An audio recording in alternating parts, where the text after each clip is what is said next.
Welcome back to Season 2 of That's So Second Millennium, the Catholic Science podcast, where we look forward to the new synthesis in the new millennium between faith, philosophy, and science. Welcome back to That's So Second Millennium. Today we have a real treat for you. This is our interview with Jonathan Lunine, hopefully just our first interview, aside from the one we actually recorded this just after we talked to him at the end of May for his preview episode for the Society of Catholic Scientists conference. So this is our interview about him, his spiritual journey. Actually, that ended up taking more than half the podcast and was just fascinating. And then, of course, we got the chance to talk to him a little about his science. He's a planetary scientist. He's a very decorated planetary scientist, has done a lot of interesting work on planets of all kinds, planets, moons, other solar system bodies, exoplanets, and has studied the question of life on other planets, the possibility for it, how we would find it. There was just too much to cram into one podcast interview. We really hope to talk to him again soon. In the meantime, this is one of the most enjoyable interviews we've ever done. We hope you enjoy it just as much as we did. Well, welcome back to That's So Second Millennium. This is our interview with Dr. Jonathan Lunine of Cornell University, planetary scientist and member of the board of the Society of Catholic Scientists.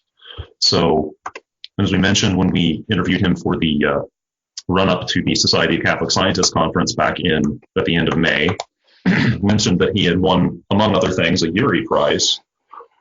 He's also had an interesting, distinctive journey, spiritual journey, and so we'd like to talk to him a little bit about both his own path through faith and science and his intellectual career, as well as some of the details of his work as a planetary scientist. So, to start off with, what would you like to share regarding your own intellectual and spiritual journey?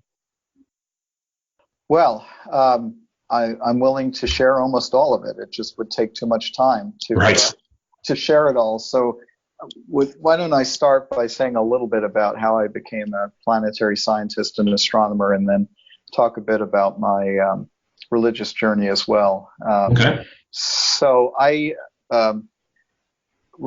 remember being interested in astronomy from a very, very young age. Mm-hmm. I grew up in New York City, but at least for the first 6 years of my life, we were within walking distance of the Hayden Planetarium, which is a very famous planetarium of the Museum of Natural History in New York. And those shows really fired my imagination, as well as books that I was given as gifts and so forth. And of course, I was growing up during the era when the space age had begun. I was born in 1959, and the Apollo program was underway, and my parents were I would say, supportive of it. And so, those were all in place. But you never know as a kid how to become a scientist and so forth. And when I was in what we then called junior high school, I guess we call it middle school now.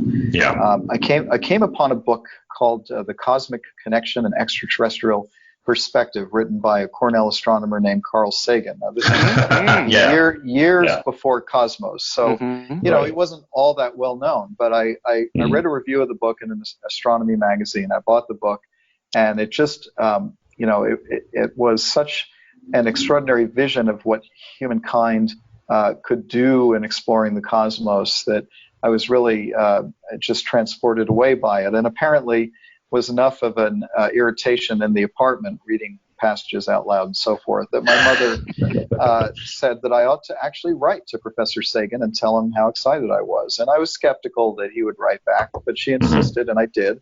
And he did write back. He wrote back a 2-page letter about how to become an astronomer. He included some reprints of papers from the Mariner 9 Mars mission that was going on at the time. It was really it was quite thrilling, and I've retained that letter and the correspondence after that. He really explained how to become an astronomer, and he connected me in a kind of a virtual way with the community. Remember, no such thing as the internet in those days. This is the early 1970s. Yeah. And so I went on to college and majored in astronomy. And then it wasn't clear what kind of astronomy I was going to do, but I knew I would go to graduate school.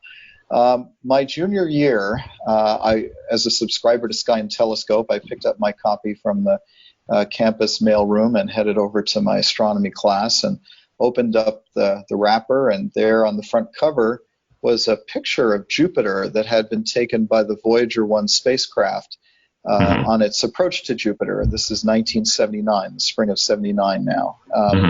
And that picture amazed me so much that I realized that within the field of astronomy, I wanted to do planetary science, to explore the planets, to be involved with spacecraft like Voyager, and that determined, where I went to grad school and what programs I went into, and that's how I became a planetary scientist. And I've been blessed with the ability not only to work on Voyager, actually, years later when it flew by Neptune in 1989, but also have worked on Cassini and worked on the Juno mission and the Europa Clipper, which is coming up, and James Webb Space Telescope, and even some missions I've thought up myself. So I feel very, very privileged and blessed to be able to do all of that. Now, at the same time, I grew up so we're rewinding the tape now back to my childhood again. Yeah. I grew up in a Jewish household. It was a typical American Jewish household, I would say. We had Hanukkah candles and a Christmas tree, both. Right. My mother's side of the family was very Reform. Didn't really practice. They were Reform Jews nominally, but had not practiced. Her father, who died before I was born, believed that religion was the root of all of humanity's problems. My father's side, on the other hand, they were conservative Jews, so they were a bit more practicing. My mother was a rockette at Radio City Music Hall, so wow. Yeah, she retired when I was born, but went back when I was a teenager after my father died. So I got to see the Christmas show at the music hall quite a bit.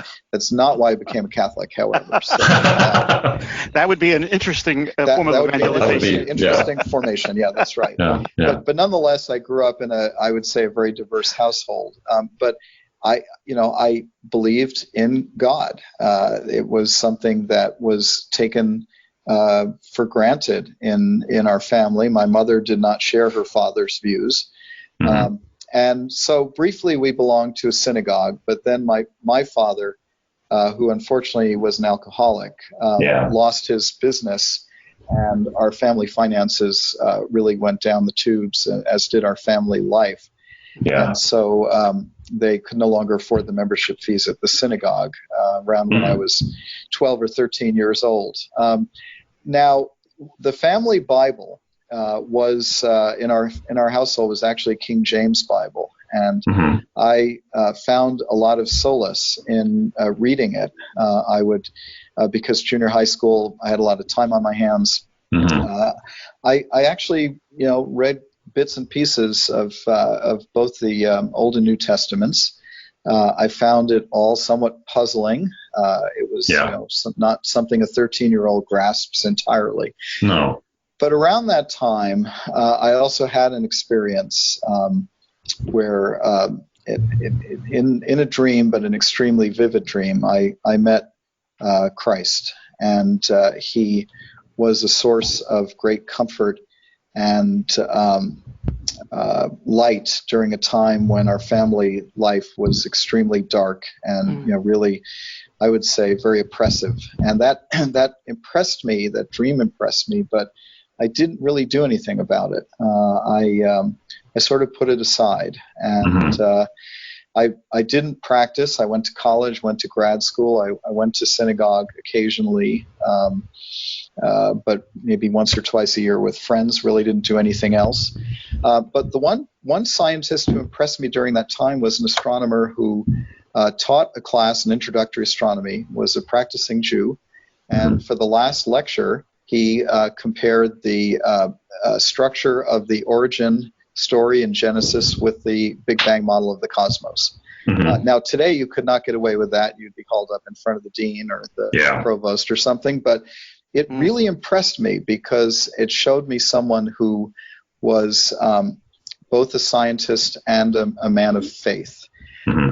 So anyway, I got my PhD in the mid-1980s, moved to Tucson where I taught for 26 years. I met my wife there, and I went to a wedding at a very liberal Methodist church, the St. Francis in the Foothills United Methodist Church of Tucson. And it turned out that my wife-to-be was becoming a member there. It was so liberal that, whereas Methodists do actually essentially say the Apostles' Creed when they became members, that was not the case at that church. Yeah. And so I could be a member without having to commit to anything, which in fact was my situation for many years. But the pastor there, David Wilkinson, who's now retired, was a brilliant homilist or sermonist, whichever you take your pick. He was steeped, even though he was a Methodist minister, he was steeped in the church fathers, in modern writers like Teilhard de Chardin and others. And his sermons every Sunday were brilliant and extremely informative and educational. And it was a kind of an inadvertent formation for me, because over many years we would go together. I stopped going to synagogue. And at the same time, I was coming to know the Vatican Astronomy Group, which had its Western headquarters at the University of Arizona, where I taught. They had a telescope there. And as I came to know them better, and I, in fact, did a summer school with them in Rome in 2005, I came to realize that here were men who were scientists, working scientists, very good scientists, and also not only men of faith, but for whom their faith was part of their profession. They were religious. They were priests and brothers. And that made, again, a huge impression on me, so much so that when we came back from the Rome sabbatical in 2006, sitting in our living room in Arizona, southern Arizona, I had a certain moment of clarity that I had been dancing around the issue of what I truly believed for probably 25 to 30 years. And that it was time to actually admit to God and to myself that I knew that Jesus Christ is the Son of God, and that God is a Trinity, and that God sent His Son to the world to save all of us from our sins. So that was a kind of a big moment, but it was a personal, quiet moment. And I called up my good friend, our son's pediatrician, Bill Madden, who is a Catholic, and I said, "Do you think, Bill, I'm crazy if I'm going to tell you that I think I want to be a Catholic and I want to convert?" And he said, "No, not crazy at all. I know just the person." And he introduced me to the associate pastor at the Newman Center on campus. I started in the RCIA program, and I was baptized and confirmed in the church on Holy Saturday of 2007. 2007, just 12 years ago. And that was a long journey. It was a journey that, where God broke in early on, but for which I needed time to, I think, learn and to see by example the kinds of people who were not only scientists but also lived a life of faith. I think I had been skeptical that was possible, but I saw, particularly thanks to the Jesuit astronomers and also to my astronomy professor, that was eminently possible. That's a great story. Yeah. I think both Jewish and Christian influences along the way. Well, there were. And, one of the things that, a lot of people ask, well, why Catholic? And there were a few reasons. One was the really long and continuous intellectual tradition of the church. The second was that I found, particularly in my Jewish worship, that the sensory experiences were important to me, and the same is true in Catholicism. And also, Catholicism, I think of all of Christianity, of any denomination, is really the closest to Judaism. We read from the Hebrew Scriptures every week.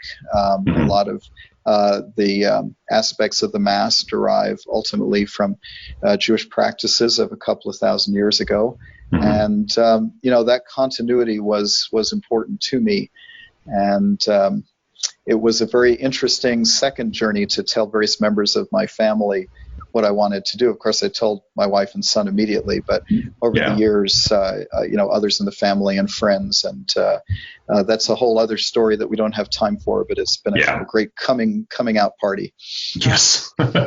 Yeah, exactly. Yeah, and we are, sadly, kind of a little pressed for time here. I would love to talk, so I have an aspect of your intellectual history as a planetary scientist. So you came to it from the direction of astronomy, and of course I come to, I've done a little work on Mars, but I've come to it from the direction of a geologist. And as chance has it, your life kind of envelops the period where planetary science, so to speak, could come into being as it is today, where the planets went from being objects that you simply looked at through your telescope and potentially your spectroscope attached to your telescope, to being bodies that we can map in detail and even have samples of. Yes, well, you said it exactly right. And my background, my astronomy education as an undergraduate was complemented by what was really a geological and geophysical education as a graduate student, because I ended up going to Caltech in the Division of Geological and Planetary Science. And I think that, those two kinds of education are different from each other, and they've given me a perspective that is just as you've described, that the planets, while historically places that you would look at through telescopes, are also real objects that you can land on and sample and rove around on, for example, like Mars. And that's one of the great fascinations of this field. Yeah, and occasionally pieces of those bodies even come to visit us when we're really, really fortunate. Yes, indeed. So that's its own fascinating story. And of course, we had to go to Mars in order to confirm that these rocks that we had on Earth actually came from there. That's its own. Right. It's a delightful the SNC, field.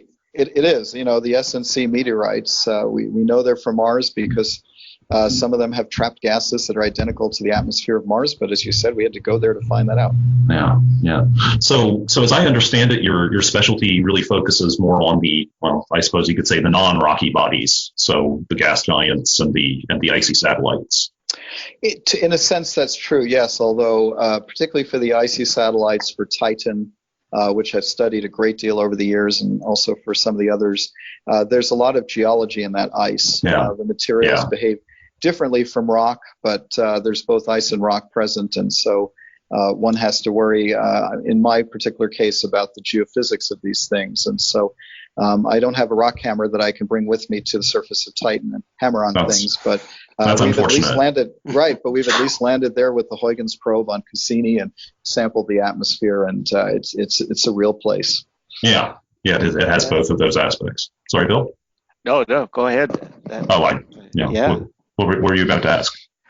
Well, no, I'm just eager to have a bonus episode on the experience of finding role models on the compatibility of science and religion.